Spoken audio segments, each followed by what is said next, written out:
નમસ્તે મિત્રો, જય હાટકેશ.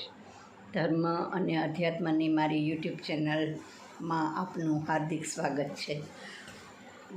મિત્રો, ચૈત્રી નવરાત્રિ ચાલે છે. ચૈત્ર સુદ એકમથી ચૈત્ર સુદ આઠમ. આ એક નવરાત્રિ એવી છે કે જેમાં નવરાત્રિ દરમિયાન 8-9 દિવસમાં પણ ઘણા બધા બીજા ઉત્સવો અલગ અલગ ધર્મ સંપ્રદાય વગેરેના આવી જાય છે. ચૈત્ર સુદ પડવો, ગુડી પડવો, બ્રાહ્મણોનું નવું વર્ષ. ચૈત્ર સુદ બીજ એટલે ચેટીચાંદ અને કચ્છીઓનું નવું વર્ષ. ચૈત્ર સુદ છઠ એટલે યમુના મહારાણીનો પ્રાગટ્ય દિવસ, યમુના ષષ્ઠી જેને કહેવાય, જે બિહારમાં ને એ બાજુ ઘણી બધી ઉજવાય છે એ રીતે. અને ચૈત્ર સુદ સાતમ એટલે મહેતાજીની, નરસિંહ મહેતાજીની તપપ્રયાણ જયંતિ. મિત્રો, નરસિંહ મહેતાજીના જીવનના પ્રસંગો આમ તો ઘણા બધા છે. એમના પિતાશ્રીનું શ્રાદ્ધ, કુંવરબાઈનું મામેરું, શામળશાનો વિવાહ, આ વગેરે ઘણા પ્રસંગો આવા છે. પણ એમની તપશ્ચર્યા અને કસોટી અને એમનું જે આધ્યાત્મિક જીવન, એને લગતા બે બહુ મહત્ત્વના પ્રસંગો એમના જીવનના છે. એમાં પહેલો પ્રસંગ માગશર સુદ સાતમ એટલે કે હારમાળા જયંતિ, જે વર્ષની શરૂઆતનો પહેલો પ્રસંગ કહેવાય. પણ હકીકતમાં મહેતાજીના જીવનનો આ છેલ્લો પ્રસંગ હતો. અને ભગવાન જ્યારે એમનો કેદારો ગીરવે મૂક્યો તો એ છોડાવી ગયા, અને કેદારો ગાઈને ભગવાન એમના ગળામાં હાર પહેરાવી ગયા અને માંડલિકની કસોટીમાંથી એ પાર ઉતર્યા. એ મહેતાજીના જીવનનો છેલ્લો પ્રસંગ. તે પછી મહેતાજીને એમ થયું કે મારે આખો દિવસ જીવનલીલા હવે વધારી અને શામળિયાને તકલીફ આપવી ન પડે. 52 વખત એને મારા માટે થઈને આવવું પડ્યું. એટલે એ મહેતાજીના જીવનનો છેલ્લો પ્રસંગ, અને ત્યાર પછી મહેતાજીએ પોતાની જીવનલીલા સંકેલી લીધી. એ માગશર સુદ સાતમ, જેને હારમાળા જયંતિ કહેવામાં આવે છે. પછીનો પ્રસંગ એ ચૈત્ર સુદ સાતમ, કે જે મહેતાજીની તપપ્રયાણ જયંતિ કહેવામાં આવે છે, જે આજે છે. ચૈત્ર સુદ સાતમ, ચૈત્રી નોરતાની સાતમ એ મહેતાજીની તપપ્રયાણ જયંતિ. અને તે દિવસે મહેતાજીએ કદાચ ગોપનાથ ભણી કે ગોપનાથથી પોતાની તપશ્ચર્યાની શરૂઆત કરી હશે, એવું માનવામાં આવે છે, કે એવું માની લઈએ.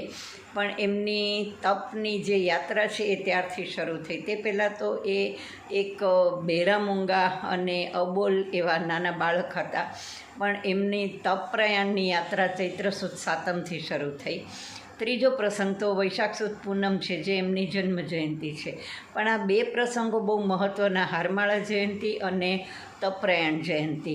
એ જૂનાગઢની નાગરીનાથમાં બધે જ આમ તો ઉજવાતું હશે, પણ જૂનાગઢની નાગરીનાથમાં આ 3 દિવસો જે છે એ ચોરા સમિતિ ટ્રસ્ટ તરફથી, નરસિંહ મહેતા ચોરા સમિતિ ટ્રસ્ટ તરફથી આ ત્રણેય પર્વોની ઉજવણી કરવામાં આવે છે.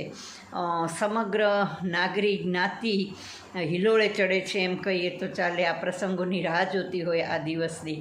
અને સગવડ પ્રમાણે મોટેભાગે તો ચોરામાં જ બધા પ્રસંગો ઉજવાય છે. પણ રસ્તાને કે કંઈ પ્રોબ્લેમ હોય તો આજે દાખલા તરીકે આ પ્રસંગની ઉજવણી જે છે એ હાટકેશ્વરમાં હતી, કારણ કે ચોરા પાસેનો રસ્તો ખોદાય છે એટલા માટે થઈને. તો અલગ અલગ રીતે એની ઉજવણી કરવામાં આવે છે આ પ્રસંગોની. મહાનુભાવોને બોલાવીને વ્યાખ્યાનમાળા યોજવામાં આવે છે, નરસિંહ પદગાન રાખવામાં આવે છે, જેમાં હુંડીના અને પ્રભાતિયાના અને વગેરે પદોનું ગાન કરવામાં આવે છે. અને એ રીતે જે આ ત્રણેય પર્વ છે એ જૂનાગઢમાં તો ખૂબ ઠાઠમાઠથી ને ખૂબ સરસ રીતે ઉજવવામાં આવે છે. મિત્રો, હકીકતમાં જૂનાગઢ મહેતાજીની જન્મભૂમિ નથી. મહેતાજીની જન્મભૂમિ તો તળાજા છે. અને પછી પણ ખબર નહીં કઈ રીતે એ જૂનાગઢમાં આવ્યા. ગોપનાથ માં એમને ભગવાન પ્રસન્ન થયા, શંકર ભગવાન, અને એમણે ભગવાન પાસે માગ્યું કે તને જે વલ્લભ હોય એ મને તું પેલું કર, અને એ રીતે રાસલીલા દર્શાવવાની એમણે માગણી કરી. અને નરસિંહ મહેતાના ચોરામાં એમ કહે છે કે રાસલીલાના ભગવાન શિવે એમને દર્શન કરાવ્યા, જેમાં મશાલચી તરીકે, કારણ કે રાસલીલામાં પુરુષનો પ્રવેશ નિષિદ્ધ છે, એટલે ભગવાન પોતે પણ ગોપેશ્વર અર્ધનારી અર્ધનર સ્વરૂપે શંકર ભગવાન પણ રાસલીલામાં ગયા હતા, અને નરસિંહને એમણે મશાલચી તરીકે રાખ્યા હતા. પણ નરસિંહ એટલા બધા મગ્ન થઈ ગયા, રાસલીલામાં સમાધિસ્થ થઈ ગયા કે મશાલમાંનું તેલ ખૂટી ગયું, અને પછી મશાલને બદલે એમનો હાથ બળવા માંડ્યો તો પણ એમને ભાન ન રહ્યું.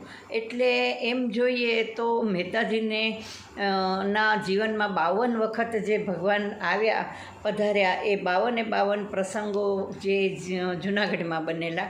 એટલે જૂનાગઢ એ મહેતાજીની કર્મભૂમિ કે તપશ્ચર્યાની ભૂમિ છે એમ કહીએ તો ચાલે.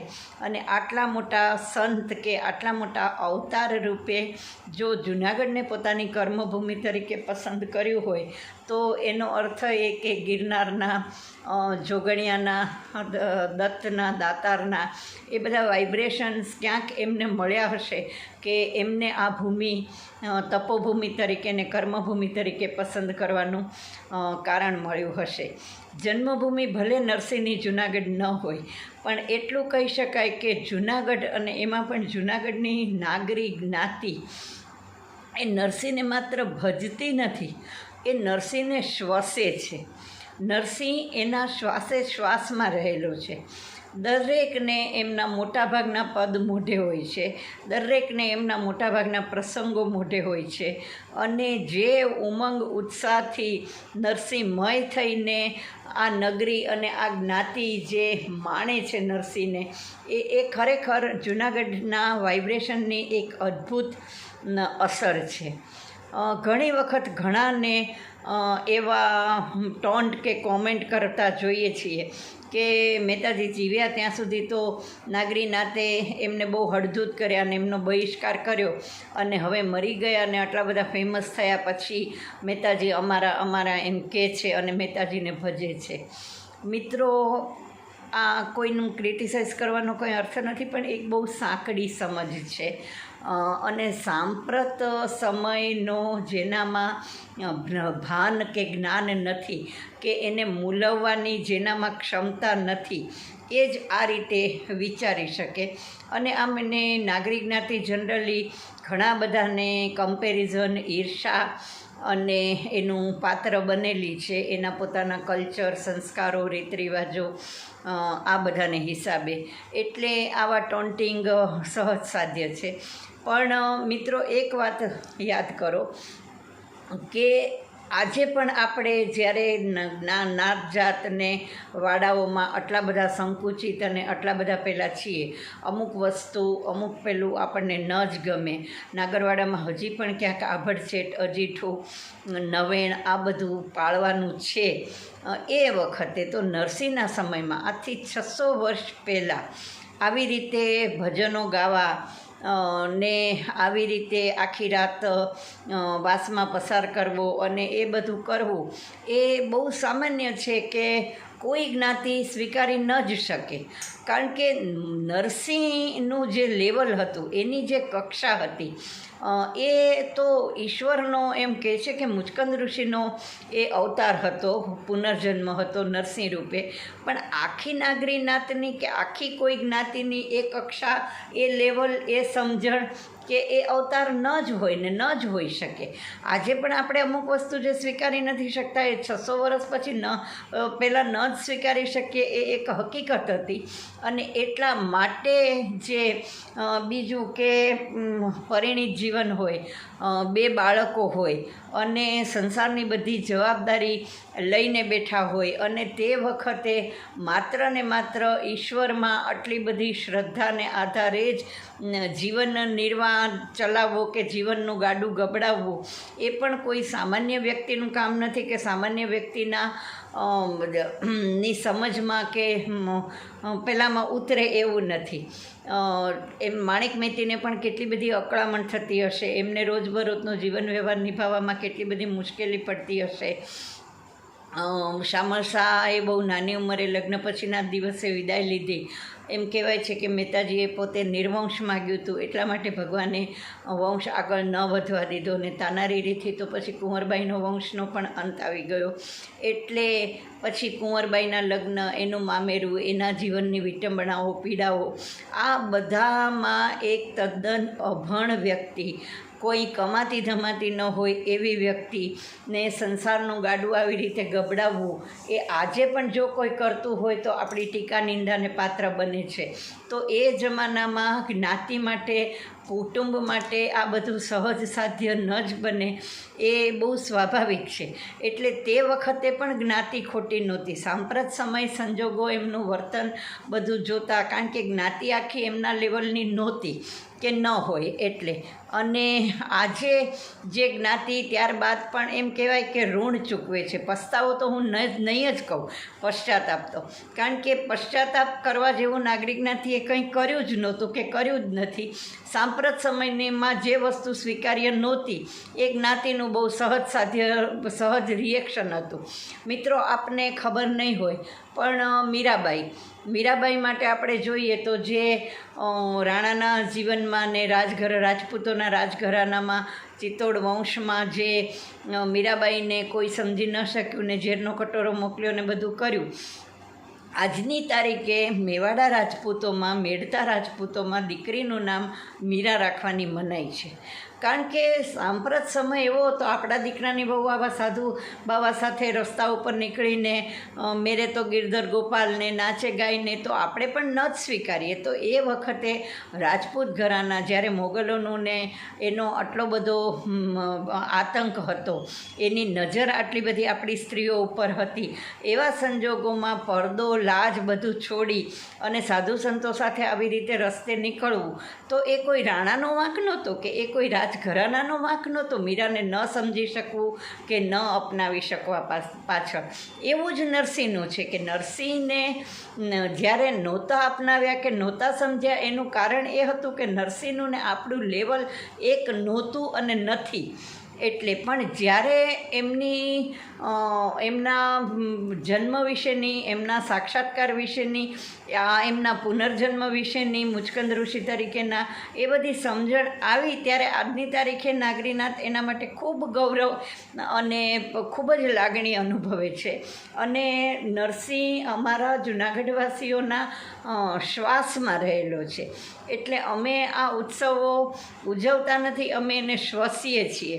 આજે પણ હાટકેશ્વરમાં પિયુષ દવેની સરસ ભજન સંધ્યા હતી અને કેદારો, હુંડી, આજની ઘડી, રળિયામણી, નાગરનંદજીના લાલ ઉપર ખૂબ મજા કરી, ખૂબ રાસ રમ્યા અને નરસિંહને અમે અમારી રીતે શ્રદ્ધાંજલિ, ભાવાંજલિ આપી, અમે એને યાદ કર્યા એ રીતે. તો આ રીતે આપણે આ બધા જ મહાન અવતારોના જીવનમાંથી કંઈક લઈને એને આ રીતે યાદ કરીએ અને એમને અંજલિ આપીએ.